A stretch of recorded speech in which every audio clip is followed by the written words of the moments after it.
You ever hear about kids taking a gap year after high school? A gap year. It's when they don't go straight to college, don't get a job, they do something else. Maybe travel to Europe or hike the Appalachian Trail. Gap years cost money, so mostly rich kids do them. For other people, they're called being unemployed or vagrancy.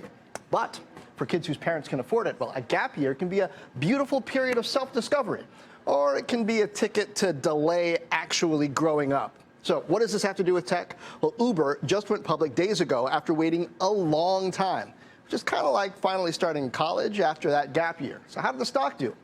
Terrible, like straight Fs the first semester. Priced at the low end of the range, trading 10% below that. I blame the parents. SoftBank and its $100 billion vision fund have been slinging billions of dollars around Silicon Valley like gap years after Andover, helping startups delay their IPOs. So the question today, is SoftBank spoiling those kids? Welcome to Fortt Knox, Rich Ideas from Powerful People. I am John Fortt from CNBC. Joining me today on Uber and SoftBank and gap years and more, Mike Isaac of the New York Times, also author of the book Super Pumped, The Battle for Uber. You can pre-order that now, and it drops in September, I believe, Mike. So, is this, I'm going to argue that this is SoftBank's fault. I mean, we got WeWork coming, we've got DoorDash. They've been given gap years by SoftBank, and they're like, and Uber is just the wake-up call. What do you think? No, I think that's totally right. I think, you know, we could talk about the past 10 years that were really actually pretty comfortable for Travis Kalanick as well, the previous CEO of Uber.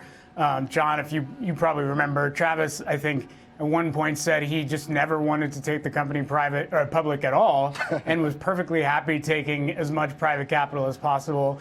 And they set basically new records in technology companies for the amount of money they raised privately, you know, from like I remember the early GV rounds where it was crazy that they raised $250 million, and towards the end, by the Saudis and SoftBank brought in multiple billions. So, but that's somebody's money, right? I mean, the only way he was allowed to do that was the employees who he lured there with promises of future value. They were able to kind of cash out in the private markets ahead of time, which is relatively new for Silicon Valley, like past decade stuff.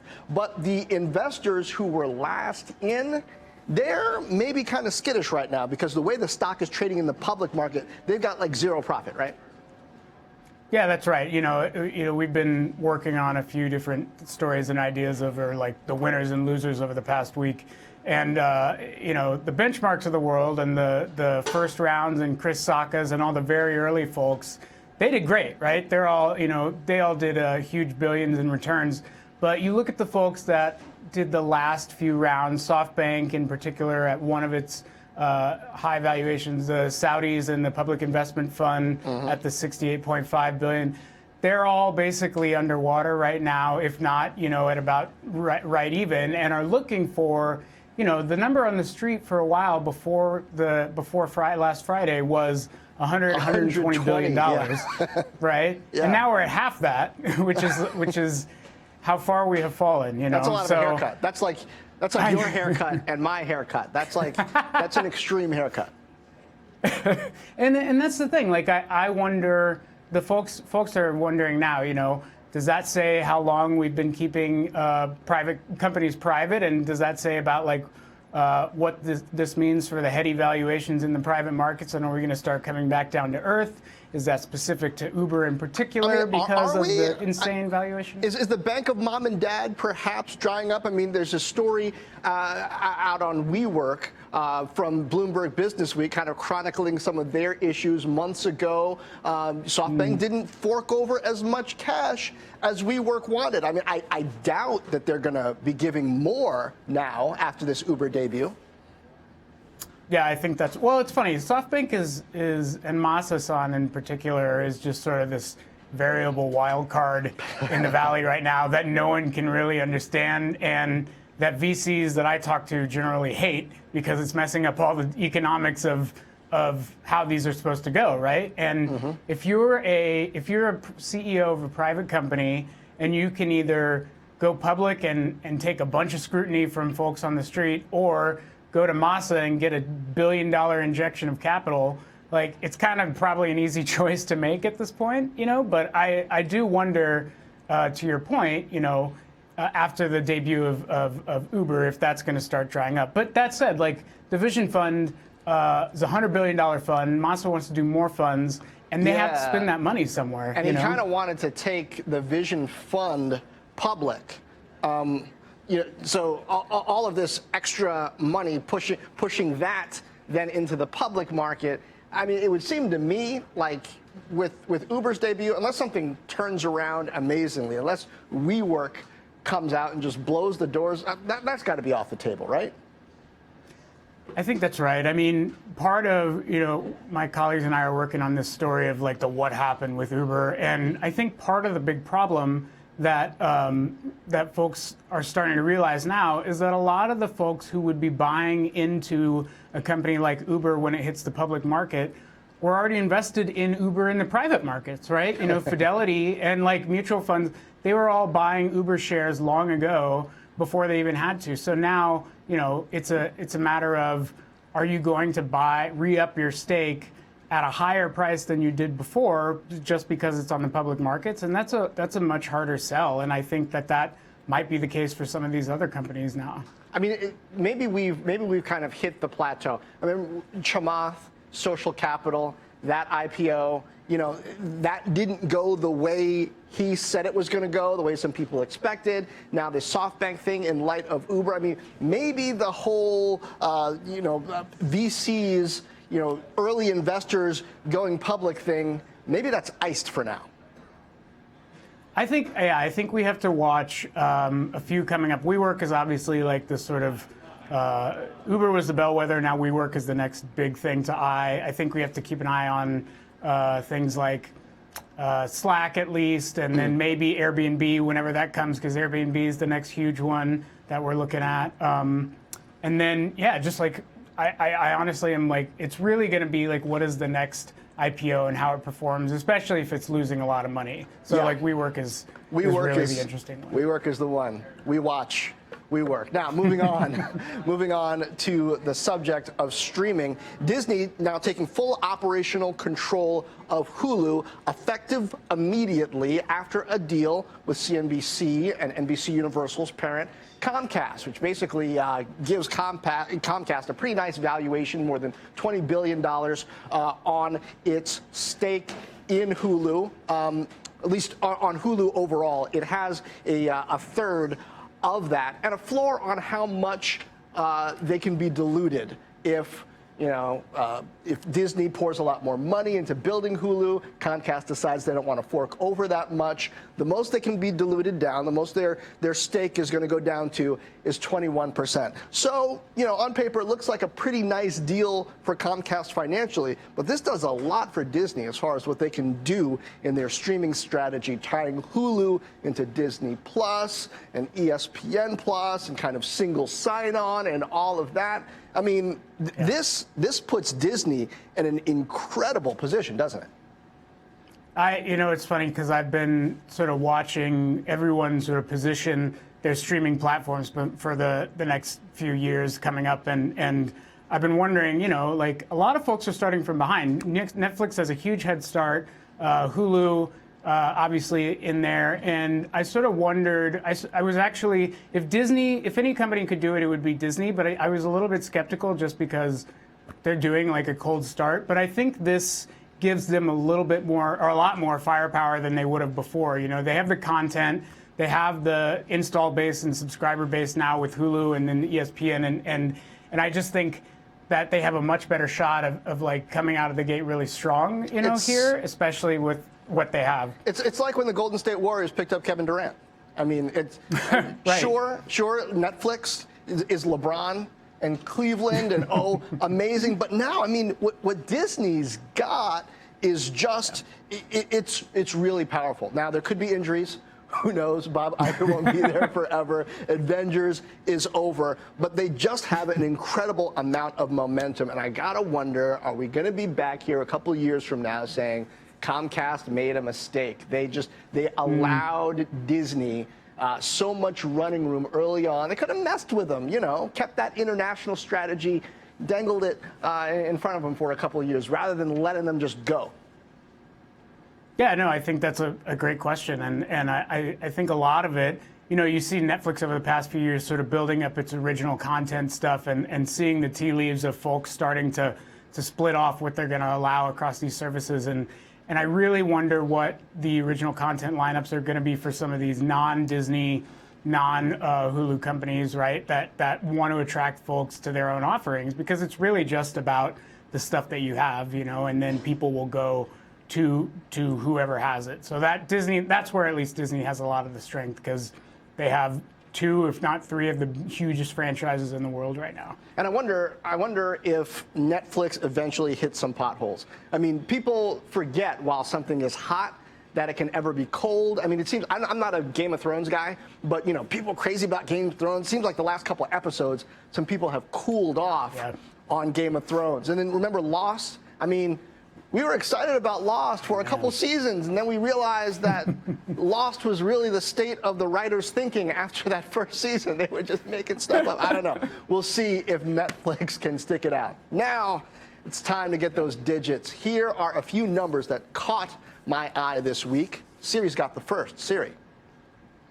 $153.86. $153.86. That would be a 14% increase on the price of Apple's most expensive iPhone, the XS Max. That's what JP Morgan says Apple would need to do to offset the cost of tariffs, is hike the price that much. Like, people are already complaining about the more than $1,000 phone. How much would it chill the wallets of Americans to have to pay that much more for an iPhone? Oh my God. I mean, it's a really hard problem because, like, on the one hand, if you remember a few years ago when Apple started going down market to try to capture some of the lower end customers, it didn't do as well, and it had this sort of like premium phone that everyone sort of wants to go after. But I do wonder what the limit for people is. Are they going to start paying like $1,200, $1,400, $1,500 for their next phone? And a lot of the technologists out there sort of explain it as, look, think of the device that you use every single day, the most out of your day, even more than your computer. The smartphone is going to be it. So you could probably rationalize it, but there have to be limits on some of this. You can if you want. I'll tell you what, I loved the idea of the iPhone 10, and I said people will buy it, $1,000, whatever. I got one, but then I realized, hey, I didn't like Face ID. The OLED was straining my eyes. I downgraded to an 8. That's what I'm using now. I mean, I think that's really? The danger for You don't like Apple. Face ID? I don't like Face ID because I'm one of those guys. My phone is my alarm clock. I use it while I'm typing. I don't want to have to like lean over and look at my phone in order to open it up. Just use my finger, look over, get it done. I don't like staring my phone in the face all the time. No, thank you. It makes Apple Pay really awkward sometimes if I'm like sticking my head in the cash register. Exactly. I hate that. Just thumb. That's good enough. All right, second digit. Siri, give it to us. $10,000. $10,000. That's how much Amazon is paying its workers to quit.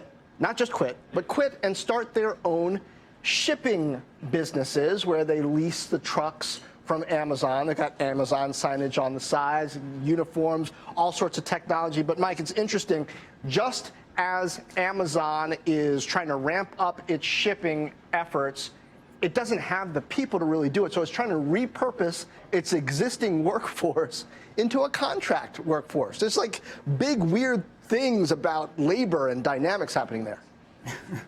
It's really interesting on what that says about Amazon's marketplace sellers and like where a lot of its business is coming from, I guess. It's funny to imagine what the implications for the future of work are, how they think about their own workforce, especially as tech workers now more than ever are starting to form like quasi-unions and want more sort of labor rights. It's really fascinating to see this sort of awakening of folks who normally espouse free market economics to start moving towards like labor rights practices inside of the tech industry. So it's a trip. We've come full circle in a lot of ways. Here's the part that's weird to me, Mike, is that these are some of the same people, let's say it's warehouse workers, who are inside the building, picking things off of shelves, packing them in boxes, then they're employees, right? But then when they go outside, Amazon's saying, no, inside, okay, we got enough people inside. We want you to go outside,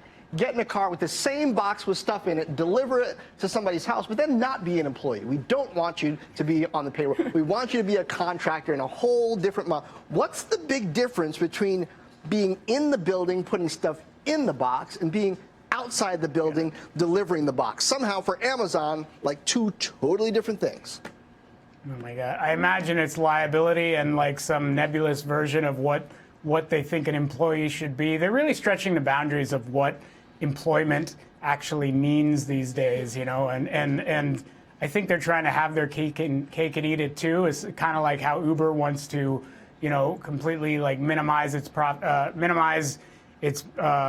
expenses and costs on labor while sort of maximizing its margins. I think Amazon is the king of doing that and trying to figure out new ways to do that. So this is sort of like a tricky way of doing that. I don't know if anyone's going to actually buy it or go for it, or if they're going to run into trouble for it. Seems like a lot of people, maybe not existing Amazon employees, but a lot of people have been jumping on that shipping business bandwagon. We'll see if they can make money. And final digit, Siri, related.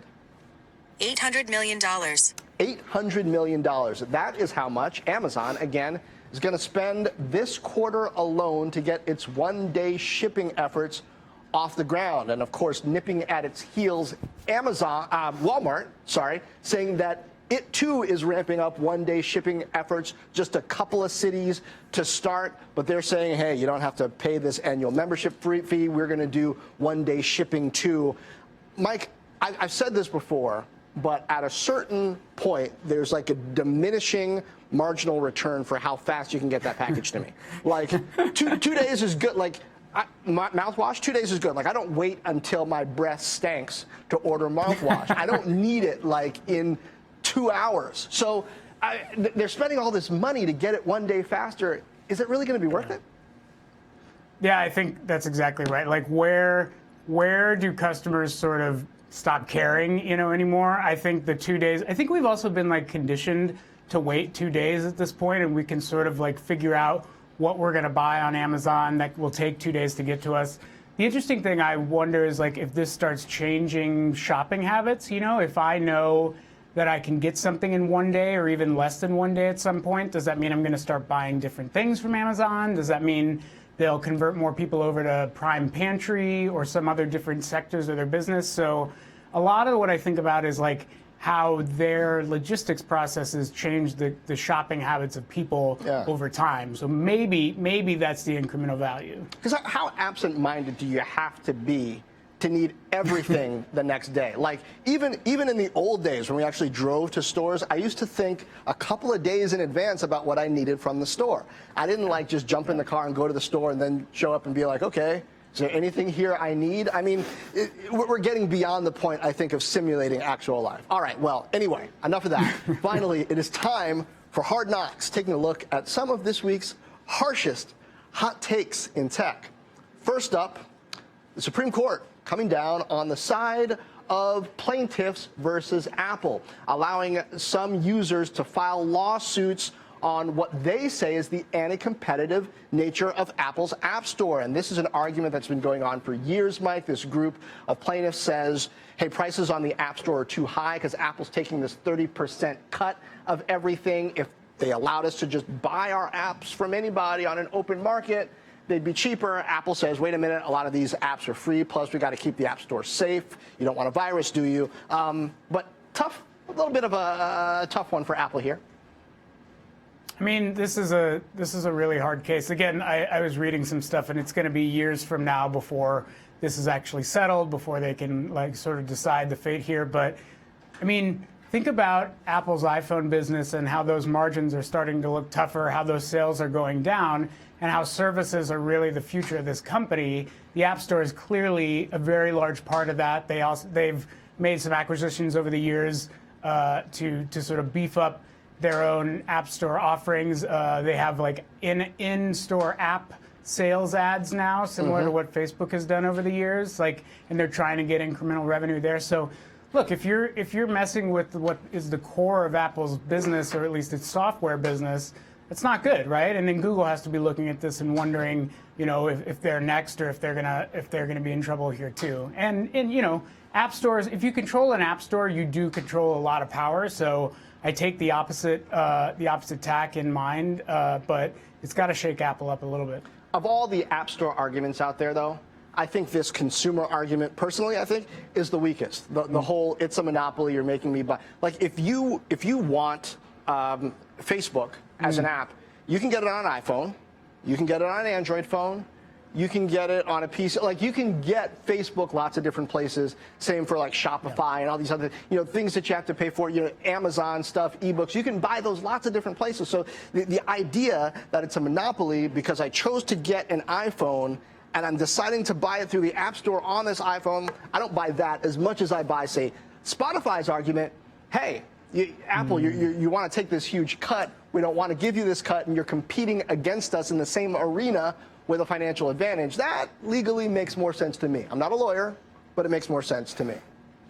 No, I think you're right. And I think that, even moving over to discussions about Facebook and the FTC and sort of anti-competitive arguments right now, a lot of FTC law is based on proving consumer harm at this point, right? And you would be really hard-pressed, at least, to prove that Apple is unduly harming consumers in the way they present things. Like, do they have an ability to curate and present things? Absolutely. But, one could argue that I like the App Store and want to go to the App Store to find the things that I'm looking for quickly and easily and get out as quickly and easily. And until folks, at least as far as FTC sort of action goes, until folks are able to prove that you're doing harm to the public, it's going to be a really hard argument to make. Yeah, particularly when it comes to antitrust.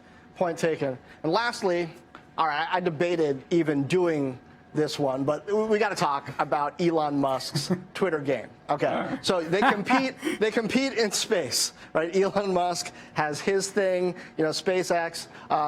Jeff Bezos has his thing, Blue Origin. So after Bezos announced Blue Origin's latest space initiative, Musk photoshopped Bezos's rocket to read, instead of Blue Origin, Blue Balls. And you see the shape of the God. along with the caption, "Oh, stop teasing, Jeff." Okay, so this is not a knock on Bezos, I don't think. This is Elon Musk. There's something wrong with this dude. He can't help himself.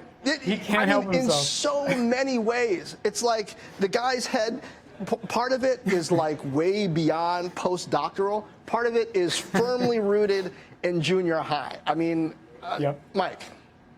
No, I think you're. I think that's exactly why people, or at least his very fervent crowd of admirers, seem to love him, right? Like, he has the humor of a Redditor mixed with like Tony Stark, right? So, if you are essentially a person of the internet, like he seems to be, but also have billions to play with, have crazy aspirational goals like changing the world, fixing climate change, and landing on Mars. There's going to be this sort of cult of personality around him, and I think he honestly feeds off of that. He definitely loves all of his Twitter acolytes sort of cheering him on and being a kind of billionaire troll online. So, it's funny. I wonder if it's going to take more than the SEC to smack him down and get him to stop at some point. Now he's on an innuendo kick. Like, after the SEC said no tweeting about actual material stuff about your company, he started tweeting about stories about people doing risque things in Ubers, making allusions to that, the blue balls. I don't know. But you're right. This is classic Robert Downey Jr. playing Tony Stark. Like, this is what he would do in the movie. When I see Robert Downey Jr. doing Tony Stark, I see Larry Ellison and Elon Musk. It's got to be his inspiration. I mean, that's it. And I think these guys, one could argue that the pushing the boundaries and being willing to at least bend, if not break the rules, is part of why these guys are so successful in the first place. So, I just wonder if hubris takes someone too far at some point. And, he almost got taken out by the 420 weed tweet a while ago. So, like, what is it going to be this time? That, and given the number of breakups that Elon Musk has had, maybe he just has. Anyway, that'll do it for Fortt Knox. Mike Isaac, thank you so much for being with us. Everybody, great to have you. See you next time.